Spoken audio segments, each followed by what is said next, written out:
मित्रों नमस्कार, मैं हूं राजेंद्र प्रताप सिंह और आप देख रहे हैं व्यू पॉइंट विथ राजेंद्र। कला श्रृंखला का यह 7वां अंक है। आज हम सिंधु घाटी की कलाओं के बारे में विस्तार से जानेंगे। मित्रों, यह अंक आपकी परीक्षा के लिए बहुत ही महत्वपूर्ण है। अगर आप चाहते हैं कि परीक्षा में सिंधु सभ्यता से आया एक भी प्रश्न गलत न हो तो कृपया पूरा वीडियो जरूर देखें। तो आइए जानते हैं सिंधु घाटी की कला के बारे में।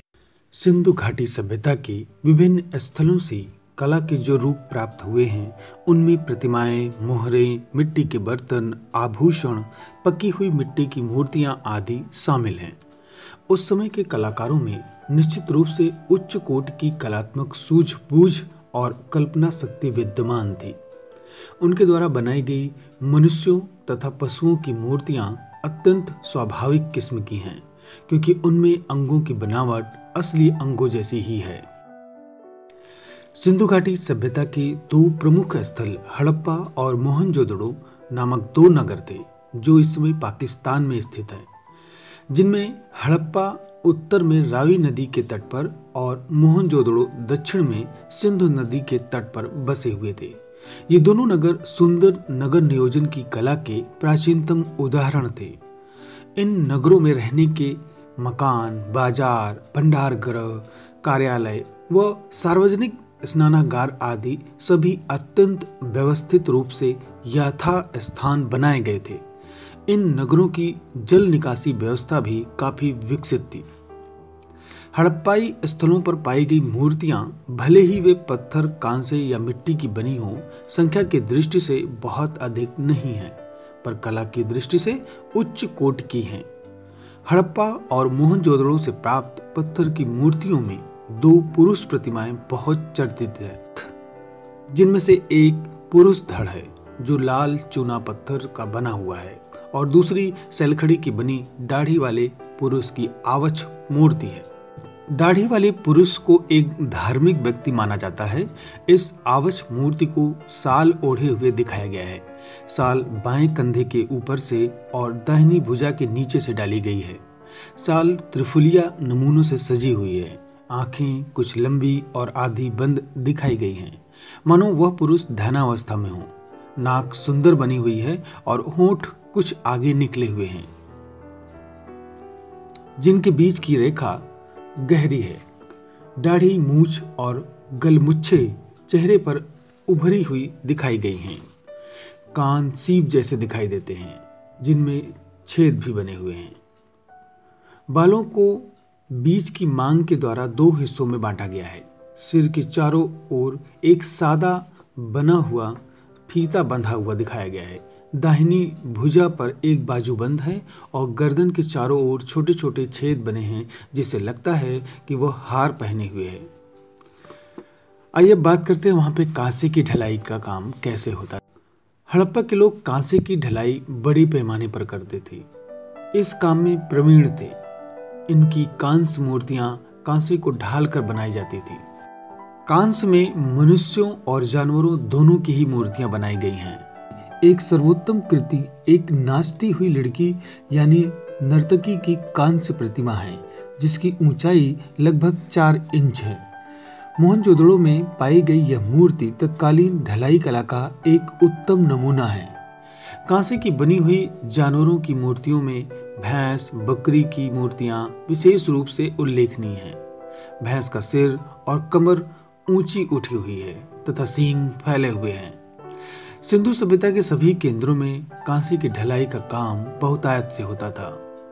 लोथल में पाया गया तांबे का कुत्ता और पक्षी तथा कालीबंगा में पाई गई सांड की कांस्य मूर्ति को हड़प्पा और मोहनजोदड़ो में पाई गई तांबे और कांसे की मानव मूर्तियों से किसी प्रकार से कमतर नहीं कहा जा सकता।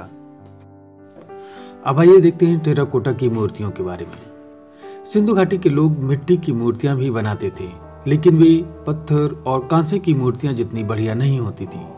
सिंधु घाटी की मूर्तियों में मार्त देवी की प्रतिमाएं अधिक उल्लेखनीय हैं। कालीबंगा और लोथल में पाई गई मूर्तियां हड़प्पा और मोहनजोदड़ो में पाई गई मार्त देवी की मूर्तियों से बहुत ही अलग तरह की हैं। मिट्टी की मूर्तियों में कुछ दाढ़ी मूछ वाले ऐसे पुरुषों की भी छोटी छोटी मूर्तियां पाई गई हैं। इसके अलावा मिट्टी की बनी पहिएदार गाड़ियां, छकड़े, सीटियां, पशु पक्षियों की आकृतियां, खेलने के पासे, गिट्टियां, चक्रियां, डिस्क यानी कि मिली हैं। मुहरे, पुरातत्वविदों को हजारों की संख्या में मुहरें मिली हैं जो आमतौर पर सलखड़ी और कभी-कभी गोमेद, चकमक पत्थर, तांबा, कांस्य और मिट्टी से बनाई गई थीं।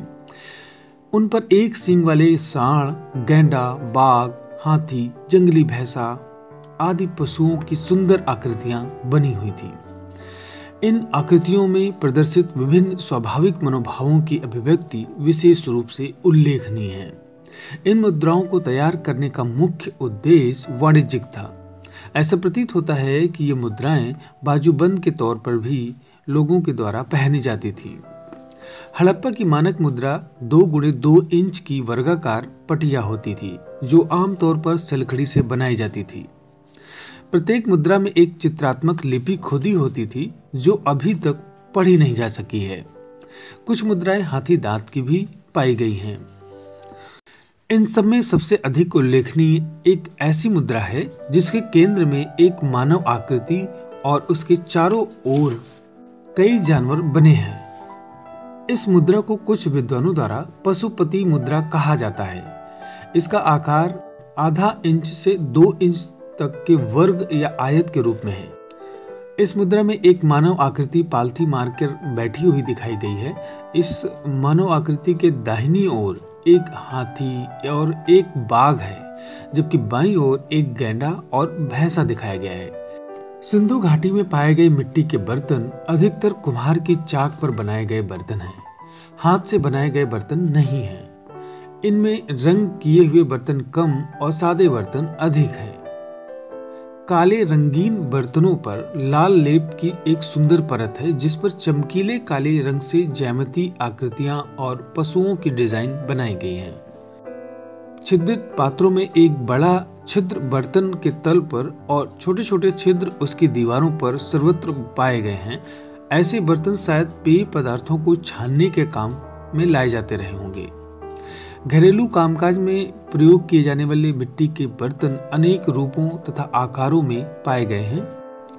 आभूषण, हड़प्पा के पुरुष और स्त्रियां अपने आप को तरह तरह के आभूषणों से सजाते थे।